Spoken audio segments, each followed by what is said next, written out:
Jenius medis. Lanjut lagi, jangan lupa like, komen dan share cerita ini ke media sosial yang sahabat punya. Terima kasih. Bab 2493-2495. Lin Xiao mendengar kata-kata itu, menunjukkan ekspresi terkejut, dan dengan cepat menoleh, leluhur, apakah kamu punya cara? Itu hanya serangga beracun. Bukan masalah besar, kata Wan Dai dengan ekspresi tidak setuju. Dia mengeluarkan jimat, menyuntikkan aura, lalu melemparkannya langsung ke ruang bawah tanah. Ledakan.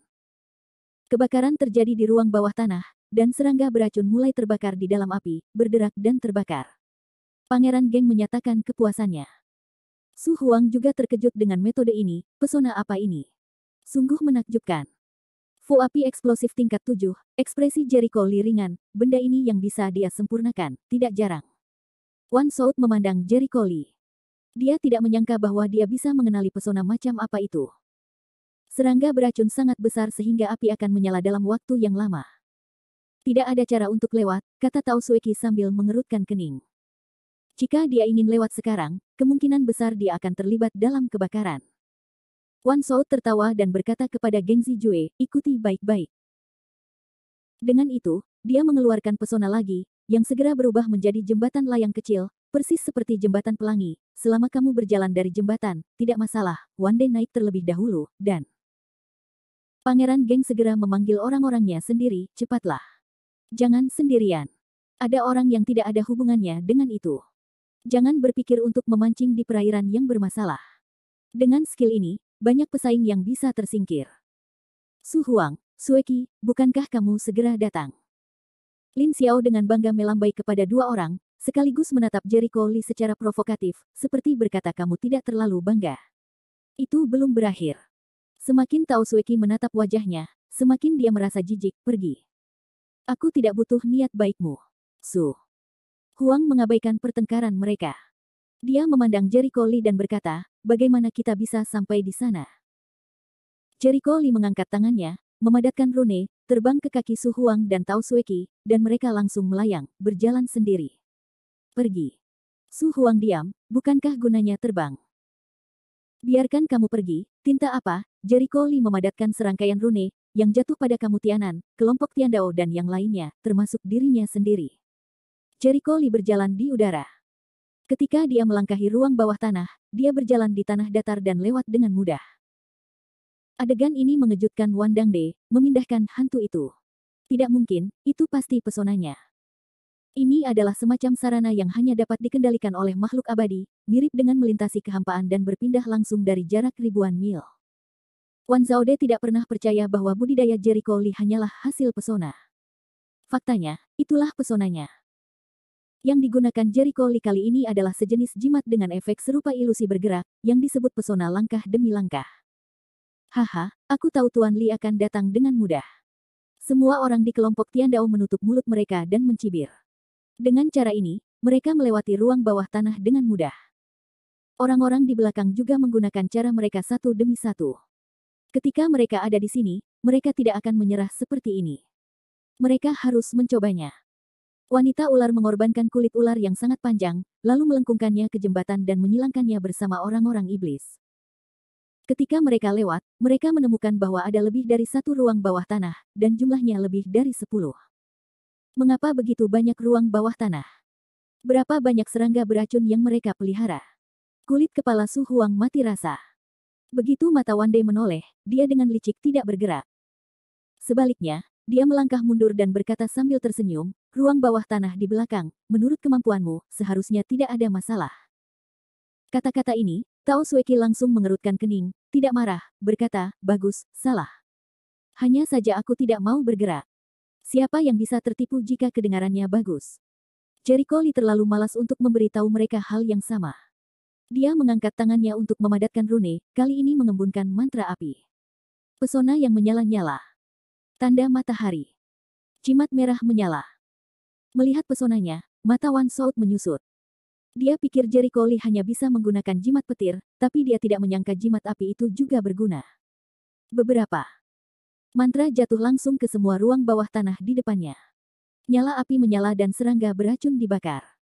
Dan apinya jauh lebih besar daripada jimat api peledak kelas 7 yang digunakan oleh Wan Daode sebelumnya. Banyak orang yang kaget. Setelah melewati ruang bawah tanah, mereka sampai pada jalan yang relatif datar dengan berbagai patung di kedua sisinya. Sekilas jalan ini tidak berbahaya, namun mereka tidak berani menganggap entengnya. Bisakah, bukankah patung-patung ini punya misteri? Tao Sueki berkata tanpa sadar. Bagaimana menurutmu? Jericho Lee terkekeh, boneka-boneka ini lebih dari satu tingkat lebih baik daripada yang di luar, dan mereka semua mempertahankan kekuatannya. Kata-kata keluar, semua orang tercengang lalu mematikan AC. Maksudmu boneka-boneka ini terbuat dari pengorbanan manusia? Tao Sueki menyeramkan. Yah, setelah mereka mati, mereka dikorbankan dan disempurnakan menjadi boneka. Mereka dapat mempertahankan kekuatan mereka semaksimal mungkin. Mereka pada dasarnya sama dengan orang sungguhan. Bahkan orang kuat semi negeri dongeng pun rentan di depan mereka. Kata-kata Jericho Lee sekali lagi membuat semua orang terdiam. Siapa yang berani masuk ke area terlarang? Segera pergi. Atau kamu akan dibunuh. Nafas mereka bansian. Masih ada Sanxian. Saat bau wayang tersebut terdeteksi, banyak orang yang langsung merubah wajahnya. Kita harus tahu bahwa hanya sedikit dari mereka yang berada di atas negeri dongeng, dan boneka-boneka ini setidaknya setengah dari negeri dongeng. Menakutkan. Jericho Lee menarik sudut mulutnya, apakah kamu tidak bodoh ketika mengukur dunia seni bela diri sekarang? Peninggalan ini telah ada setidaknya selama 2000 tahun. Pada saat itu, pembangkit tenaga listrik semi negeri dongeng bukanlah hal yang aneh, dan ada juga banyak orang kuat Sanxian. Orang-orang menjawab ya, dunia seni bela diri ribuan tahun yang lalu dan sekarang tidak berada pada level yang sama-sama sekali. Di awal zaman kuno, terdapat cukup banyak peri pada masa melintasi malapetaka, dan peri yang tak terhitung jumlahnya muncul dan menjadi abadi. Seperti sekarang, guru surgawi dapat dianggap sebagai guru yang sangat kuat. Tapi itulah yang saya katakan, tapi sekarang boneka di semi negeri dongeng dan negeri dongeng yang tersebar berdiri di depan saya, yang bukan merupakan tekanan besar bagi semua orang. Sebanyak 8 bansian, 2 sansian, 10 ahli, kita punya banyak orang, mungkin kita bisa bersaing. Mata Geng Zewe berbinar dan dia mendesis, lalu dia membuat gerakan berani. Sebagai instruktur gerbang Jiuxiao, Geng Zijue membenci hantu dan ular semacam ini. Dia selalu yakin dengan kekuatannya sendiri. Menurutnya, tidak peduli hantu atau ular apapun, dia bisa mengalahkan mereka dengan tinjunya sendiri. Bab 2494. Sebagai orang kuat di Sanxianjing, Geng Zijue secara alami menyerang salah satu boneka secara langsung untuk menunjukkan kekuatannya. Dua Sanxian yang kuat bertarung secara langsung bersama-sama. Boneka Sanxian ini telah mencapai level Sanxian sebelum dia meninggal. Itu masih dalam kondisi stabil Xiao Sanxian, yang sama dengan Geng Zijue. Oleh karena itu, pertempuran sengit tersebut tidak dapat dikalahkan sama sekali. Dalam dunia seni bela diri ribuan tahun yang lalu, ranah Sanxian hanya bisa dianggap sebagai ranah yang kuat, tapi yang pasti bukan yang teratas, karena ada begitu banyak orang kuat pada saat itu sehingga Sanxian tidak bisa masuk peringkat di antara mereka. Dan sarana yang kuat pada saat itu juga sangat menakjubkan. Suara mendesing. Entah dari mana boneka Sanxian keluar dengan palu besar, memegangnya dan membunuhnya dengan kejam. Sepertinya limbau, tapi sepertinya rusak. Senjatanya hilang. Seharusnya itu senjata yang dia gunakan seumur hidupnya, seseorang mengenali asal-muasal palu tersebut. Meskipun kekuatan palunya sangat berkurang, levelnya sendiri masih ada. Biarpun ia hanya bisa memainkan 1/10 dari kekuatan aslinya, itu sudah cukup untuk mempengaruhi hasil di level pertarungan ini. Benar saja, palu tersebut mengenai tubuh Viscount Geng, yang terbang seperti cangkang dan menghantam tanah. Meski tidak terluka, namun orang dengan mata jernih dapat melihat bahwa ia telah dirugikan. Lin Xiao melihat situasinya tidak baik, dan segera meminta bantuan Wan Dangde. Wan Dangde hendak membunuh boneka Sanxian, tetapi Tuan Geng marah dan berkata, jangan lakukan itu. Suara mendesing. Kecepatan Viscount Geng mencapai titik ekstrim. Kedua tinjunya terbungkus aura, dan niat membunuhnya mendidih. Dengan satu pukulan, dia bertabrakan dengan palu raksasa itu. Ledakan. Dengan badai energi yang dahsyat, palu, klik, dan klik hancur. Pada saat berikutnya, Geng Zijue memanfaatkan situasi tersebut dan memukul boneka Sanxian dengan pukulan lain. Dengan suara ledakan, boneka Sanxian itu hancur di tempat dan berubah menjadi bubuk. Bagus. Layak menjadi instruktur geng. Dia menghancurkan boneka itu dengan satu pukulan. Semua orang di gerbang Jiuxiao bersorak seolah-olah merekalah yang baru saja menghancurkan boneka itu. Dia layak menjadi instruktur di gerbang Jiuxiao. Dia memiliki kekuatan yang besar, kata Wan. Dia juga kagum, dan mengakui kekuatan Viscount Geng. Tao Sueki mengerutkan kening dan tampak rumit. Dia harus mengakui bahwa kekuatan Viscount Geng lebih kuat daripada Lin Chen. Bagaimanapun, dia melangkah ke negeri dongeng sedikit lebih awal, dan tidak jelas apakah dia telah mengembangkan ruang pikirannya. Saya khawatir kekuatannya lebih kuat daripada Guru Cue, Su Huang membandingkan. Dilihat dari kekuatan tangan Viscount Geng barusan, ini lebih mengerikan dari pertarungan Guru Cue hari itu. Saya khawatir Viscount Geng telah mengembangkan ruang pikirannya. Jericho Lee tidak dapat menyangkal, kalau kamu terlalu banyak berpikir, Guru Osho jauh lebih baik dari dia. Sedikit saja, bukan air mati. Guru Cue, yang memiliki air abadi, hampir merupakan Xiao Qiang yang abadi.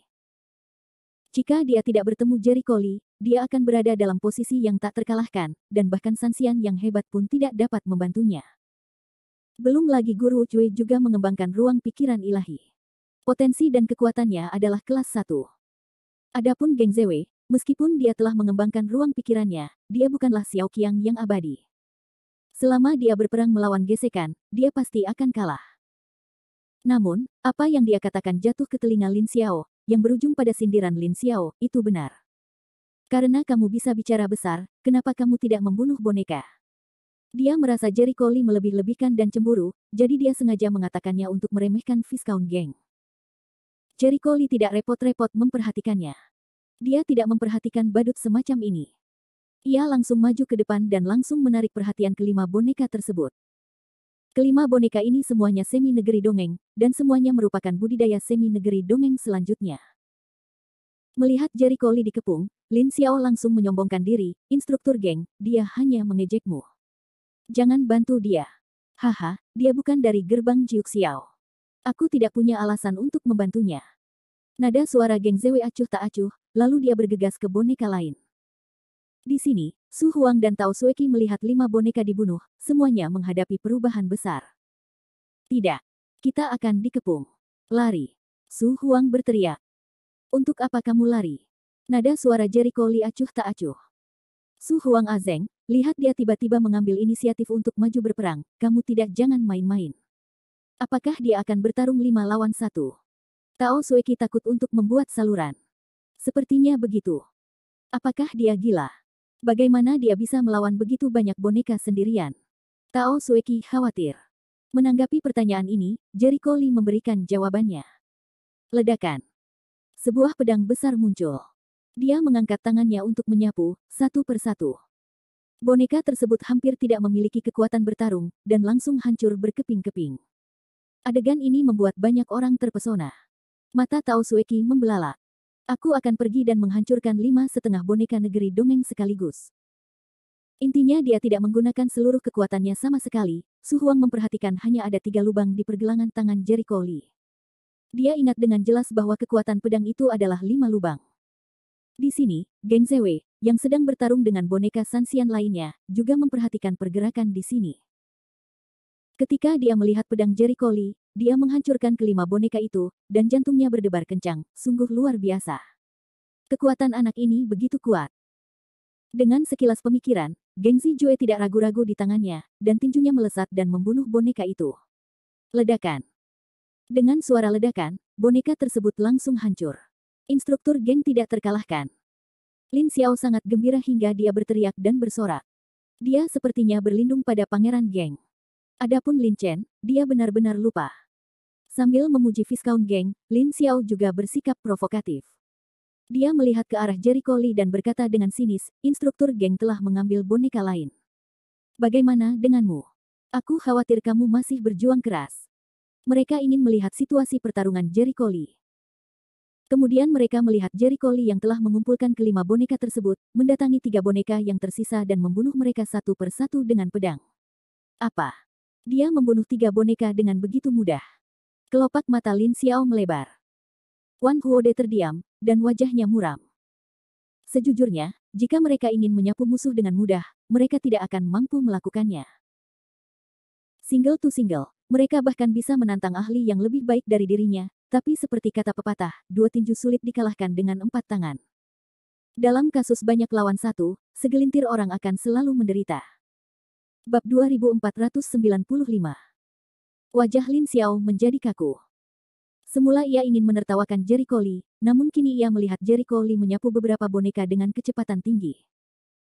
Meskipun wayang Jericho Lee tidak sekuat wayang Sanxian, namun jumlahnya jauh satu sama lain, dan yang satu tunggal, yang lain terkepung, yang sifatnya sangat berbeda. Kenapa kamu tidak melanjutkan saja? Tao Sueki tidak tahan dengan gaya Lin Xiao, jadi memanfaatkan kesempatan itu adalah sebuah olok-olok. Wajah Lin Xiao berubah menjadi hijau dan merah, dan dia menggigit giginya. Instruktur geng adalah boneka Sanxian. Li Qiankun juga mengambil 8 boneka sekaligus. Tao Sueki membalas. Itu tidak sekuat bonekanya, balas Lin Xiao. Tapi Li Qiankun dikepung, dan dia garing, dan dia tidak menggunakan seluruh kekuatannya, kata Su Huang. Itu hanya bisa dianggap sebagai hasil imbang antara kedua belah pihak. Jika instruktur geng ingin benar-benar menangani boneka semi-abadi itu, tidak masalah juga. Lin Xiao selalu menolak untuk mengakui apa yang dikatakan pihak lain, sambil bersenandung, kekuatan tidak pernah ditentukan oleh jumlah, kekuatan negeri dongeng yang tersebar dan semi-negeri dongeng sangat berbeda. Ini dengan jelas menyampaikan makna, Li Qiankun tidak sebaik Viscount Geng. Mendengar ini, Tao Sueki dan Su Huang sangat marah hingga mereka menyadari bagaimana seseorang bisa begitu kurang ajar. Buka matamu dan katakan kebohongan. Adapun argumen mereka, Jericho Lee tidak peduli. Dia menyingkirkan 5 elemen pedang Qiankun. Ye Tianan memperhatikan sesuatu.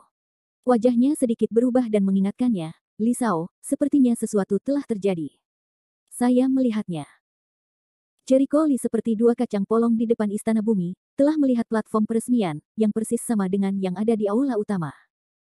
Tentunya, 10 boneka sebelumnya harus digunakan untuk melindungi penjaga gulungan. Ketika mereka melihat gulungan itu, semua orang yang hadir sangat gembira. Setelah sekian lama mencarinya, akhirnya mereka sampai pada titik ini. Petunjuk tentang warisan abadi yang sebenarnya sangat mungkin ada dalam gulungan ini. Jika Anda mendapatkannya, Anda akan mendapatkan warisan abadi yang sejati. Pemikiran ini, banyak orang tidak dapat membantu, mulai bergerak. Pangeran Geng memperhatikan kegelisahan orang banyak. Wajahnya menjadi marah dan dia berkata, diam. Saya ingatkan Anda bahwa ini adalah tempat di bawah kendali gerbang Jiuxiao. Semuanya milik negara. Jangan pikirkan itu. Begitu mereka mendengar ini, mereka langsung teringat adegan di mana Pangeran Geng mengalahkan kedua boneka itu dan takut akan kekuatannya. Tapi pada titik ini, bagaimana kita bisa mundur? Orang-orang dari klan iblis bahkan mencemooh kata-katanya. Sangat menyenangkan untuk mengatakan bahwa orang-orang di dunia sekarang ini mengklasifikasikan jenis hantu dan dewa sebagai tahayul. Masuk akal untuk mengatakan bahwa warisan keabadian sejati adalah tahayul, dan harus dibakar. Namun, gengsi Joe tidak membawa sepatah kata pun milik negara, mencoba merampas warisan abadi yang sebenarnya. Di satu sisi dia bilang tidak seharusnya ada, tapi di sisi lain dia menganggap itu salah. Kami bukan orang bodoh, dan makhluk abadi yang sejati mewarisi hal semacam ini, yang tidak pernah menjadi milik negara manapun, hanya milik negara yang telah ditakdirkan. Kalaupun ada pihak luar yang menempatinya secara paksa, bukan saja mereka tidak bisa mendapatkan warisan, tapi juga mudah menjadi bumerang. Suara wanita ular itu dengan dingin mengingatkan masyarakat, kalau kita bilang dunia saat ini benar-benar dikuasai oleh manusia, maka wajar jika manusia ingin serakah. Hanya saja ada beberapa hal yang bisa dibatasi oleh aturan dan ketentuan tersebut. Itu juga aneh. Selain itu, peninggalan ini mungkin berasal dari zaman kuno. Pada saat itu, klan iblis kita punya tempat. Ini setara dengan memberitahu semua orang bahwa klan iblis kita juga ingin memperjuangkan warisan abadi yang sebenarnya. Tidak mungkin bagi yang abadi sejati untuk diwarisi hanya dengan keterampilan dan seni bela diri. Juga akan ada segala macam harta dan kekayaan, yang juga menjadi fokus kompetisi. Ketika gengsi Joe mendengar ini, dia sangat tidak puas. Mengapa klan iblis mendapat bagian? Sebagai dia hendak memarahi, wanita ular itu berkata, baru saja, ketika boneka itu dibunuh, instruktur geng dan Li Qiankun memberikan kontribusi paling besar, jadi Anda dapat mendiskusikan pembagian kepentingan secara spesifik dan meninggalkan sebagian untuk kami. Langkah ini membawa bencana ke arah timur, menimbulkan pertikaian, dan seketika membuat suasana-suasana menjadi mencekam. Su Huang sangat marah dan berteriak, monster tua, apa isi hatimu? Ingin menabur perselisihan dan membuat kita bertengkar. Kamu bermimpi, jangan tertipu. Su Huang juga waspada. Mata Geng Zewe dingin. Meskipun dia tahu wanita ular itu memprovokasi pertikaian, beberapa perkataannya benar. Warisan Zhengxian sendiri didasarkan pada peluang pribadi. Jika tidak ada kesempatan dalam hidup, percuma saja memanfaatkannya. Adapun harta dan kekayaan yang boleh diwariskan dapat dibagi-bagi. Cara membagi sudah menjadi fokus. Setiap orang ingin mendapatkan lebih banyak, sehingga tidak dapat dihindari bahwa pertempuran sengit akan terjadi. Apalagi gengsi Joe dan Jericho Lee memiliki banyak kontradiksi. Jika Jericho Lee mendengarkan instruksinya di awal, segalanya tidak akan sampai pada titik ini. Sekarang, ini sedikit rumit. Apa maksudmu? Katanya dia ingin melihat apa maksud Li Qiankun. Wajah Jericho Lee tanpa ekspresi. Saya tidak sopan terhadap apa yang harus saya ambil. Faktanya, dia tidak tertarik dengan warisan abadi yang sebenarnya. Dia pertama kali datang ke reruntuhan Lohe untuk membunuh dua iblis di sini. Sejauh ini, dia belum menemukan di mana setan-setan itu berada. Selain itu, ini melibatkan orang kuat misterius, dan orang kuat misterius itu memiliki hubungan baik dengan reinkarnasi iblis rubah. Untuk berjaga-jaga, sulit untuk menjamin apakah akan ada petunjuk terkait orang kuat misterius di reruntuhan Lohe.